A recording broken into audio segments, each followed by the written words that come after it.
નમસ્તે સ્ટુડન્ટ. સ્વાધ્યાય 2.1 નો question number 10. પ્રતિવિધિ માટે મુખ્ય કિંમત શોધો. તો આપણી પાસે કોસેક ઇનવર્સ માઇનસ √2 આપેલું છે. તો પહેલા તો આપણે આ દાખલાને સોલ્વ કરીએ. તો એનું પેલા સૂત્ર આપણને ખબર હોવી જોઈએ.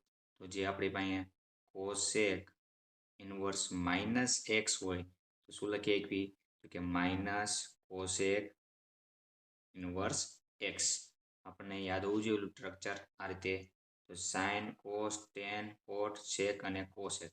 તો આ ત્રણ આવે એમાં આપણે આગળ માઇનસ નિશાની લેવાની. તો સૂત્રમાં આપણે ઇન્ટ્રોડક્શનમાં ભણી ચૂક્યા. તો એમાં આપણે જોઈ લઉં એકવાર અને પછી આ દાખલાને એપ્લાય કરીશું. તો શું લખી શકાય અહીંયા? કે minus cosec inverse √2 equal to એમના માઇનસ કોસેક ઇનવર્સ એ જે છે.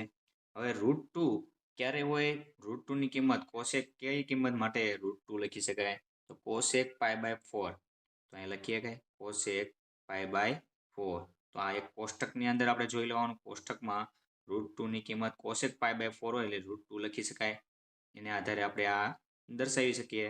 હવે કોસેક ઇનવર્સ ને કોસેક બે કેન્સલ એટલે આપણે પાસે વધ્યું માઇનસ π/4. તો આપણો આન્સર. ચાલો આનો વિસ્તાર લખવો હોય તો વિસ્તાર આપણને આનો વિસ્તાર -π/2 થી π/2 ક્લોઝ ઇન્ટરવલમાં -0 આ આપણો ઇન્ટરવલ છે. થેન્ક યુ વિદ્યાર્થી મિત્રો.